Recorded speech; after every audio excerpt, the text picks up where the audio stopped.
Hello guys, welcome back to my channel. നമ്മളിന്ന് ഒരു readymade kurti ഒരു ഫീഡിങ് കുർത്തി ആക്കിയിട്ട് ഇൻവിസിബിൾ സിബ് അറ്റാച്ച് ചെയ്യുന്ന രീതിയാണ് കാണിക്കാൻ വേണ്ടിയിട്ട് പോകുന്നത്. അതിന് വേണ്ടിയിട്ട് ഷോൾഡർ ലെവലിൻ്റെ പകുതി നമുക്കാദ്യം മാർക്ക് ചെയ്തെടുക്കണം. ഇവിടെ 4 ഇഞ്ചാണ് വരുന്നത്. സോ നമ്മൾ 2 ഇഞ്ച് ഇവിടെ മാർക്ക് ചെയ്തിട്ട് എടുക്കുന്നുണ്ട്. ഷോൾഡർ എത്രയാണോ വരുന്നത് അതിൻ്റെ പകുതി ആയിരിക്കണം നമ്മളവിടെ മാർക്ക് ചെയ്തിട്ട് എടുക്കേണ്ടത്. 2 സൈഡിലും നമ്മൾ ഷോൾഡറിൻ്റെ പകുതി മാർക്ക് ചെയ്തിട്ടുണ്ട്. ഇനി ആ മാർക്ക് ചെയ്ത പോയിന്റിൽ നിന്നും ഒരു 3.5 ഇഞ്ചസ് താഴത്തേക്ക് നമുക്കൊരു മാർക്കും കൂടി കൊടുക്കണം. 2 സൈഡിലും നമ്മൾ കൊടുക്കുന്നുണ്ട്. 3.5 ഇഞ്ചസാണ് നമ്മൾ കൊടുക്കേണ്ടത്. ഒരു മീഡിയം തൊട്ട് ലാർജ് എക്സൽ സൈസ് വരെ നമുക്ക് 3.5 ഇഞ്ചസ് തന്നെ മാർക്ക് ചെയ്താൽ മതിയാവും. ഇനി ആ ഒരു പോയിന്റിൽ നിന്ന് ഒരു 8 ഇഞ്ചസ് താഴത്തേക്ക് നമ്മളൊരു ലൈന് വരയ്ക്കുന്നുണ്ട്.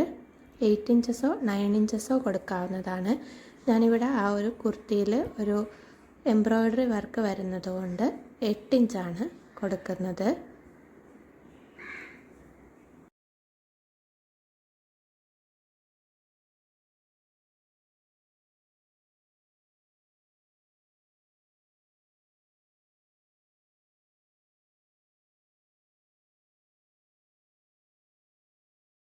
ഇനി നമുക്ക് 2 ലൈനിങ് പീസസ് എടുക്കണം. സെയിം കളർ എടുക്കുന്നതായിരിക്കും കുറച്ചുകൂടെ നല്ലത്. ഇനി അതിൻ്റെ 2 വശവും മടക്കി തേച്ചെടുക്കണം. 2 ഫാബ്രിക് പീസസിൻ്റെയും 2 സൈഡും നമ്മൾ മടക്കി തേച്ചിട്ടെടുക്കണം. ഇനി ആ ഫാബ്രിക് പീസസിൽ നമ്മൾ അതിൻ്റെ സെൻറ്റർ പോയിൻ്റ് മാർക്ക് ചെയ്തിട്ട് അടയാളപ്പെടുത്തി കൊടുക്കണം. ഫോൾഡ് ചെയ്തിട്ട് സെൻറ്റർ മാർക്ക് ചെയ്തെടുത്താൽ മതി.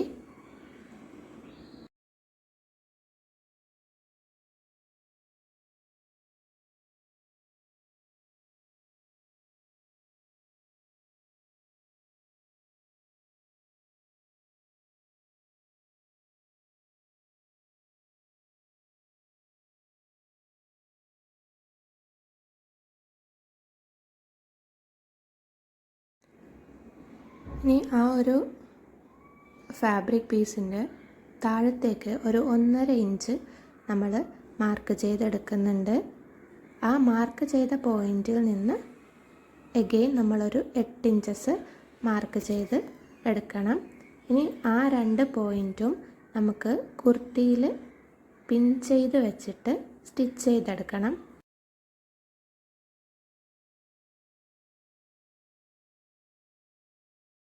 നമ്മൾ മാർക്ക് ചെയ്ത സെൻറ്റർ പോയിന്റിൽ നിന്ന് താഴത്തേക്ക് ആദ്യം നമ്മൾ സ്റ്റിച്ച് ചെയ്തെടുക്കണം. എന്നിട്ട് ആ സെൻറ്റർ പോയിന്റിൽ നിന്ന് ഒരു 1/4 ഇഞ്ച് അകലത്തിൽ 2 സൈഡിലേക്കും ഓരോ തയ്യലും കൂടി നമുക്ക് കൊടുക്കണം. അത് മാർക്ക് ചെയ്യേണ്ട ആവശ്യമില്ല, നമ്മൾ തയ്ച്ചെടുത്താൽ മതി. ഒരേ അകലത്തിൽ എടുക്കണം. ഇതാ നമ്മൾ തയ്ച്ചെടുത്തിട്ടുണ്ട്. ഇനി നമ്മൾ ആദ്യം തയ്ച്ച സെൻറ്റർ ലൈനിൽ കൂടി കട്ട് ചെയ്തിട്ട് എടുക്കണം. നമ്മൾ 2 സൈഡിലെ സ്റ്റിച്ചും കട്ട് ചെയ്യാതെ സെൻറ്ററിൽ സ്റ്റിച്ച് ചെയ്ത ഇടത്തു കൂടി മാത്രം നമ്മളതൊന്ന് കട്ട് ചെയ്തിട്ട് എടുക്കണം.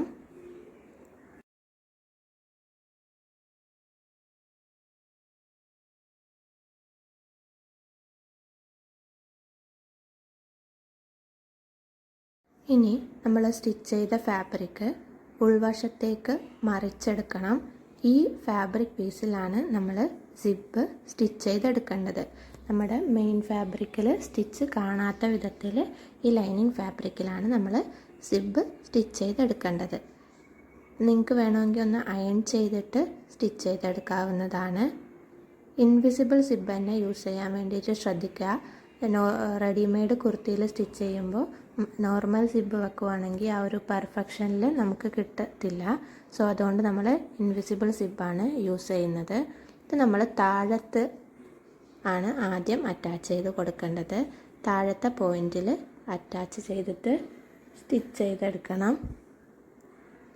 ഒരു മെയിൻ ഫാബ്രിക്കും ലൈനിങ്ങും അറ്റാച്ച് ചെയ്ത പോയിൻറ്റിൽ സിപ്പർ ഫൂട്ട് വെച്ച് നമ്മൾ പെർഫെക്റ്റായിട്ട് അതൊന്ന് സ്റ്റിച്ച് ചെയ്തെടുത്താൽ മതി. അതിൻ്റെ ബാക്ക് വശം ഇങ്ങനെയാണ് വരുന്നത്, ഫ്രണ്ടിൽ ഇങ്ങനെയാണ് വരുന്നത്. നല്ല പെർഫെക്ഷനിൽ തന്നെ നമുക്ക് കിട്ടും. ഇനി രണ്ട് സൈഡിൽ മറ്റേ സൈഡിലും നമുക്ക് അതേപോലെ ചെയ്തെടുക്കാവുന്നതാണ്.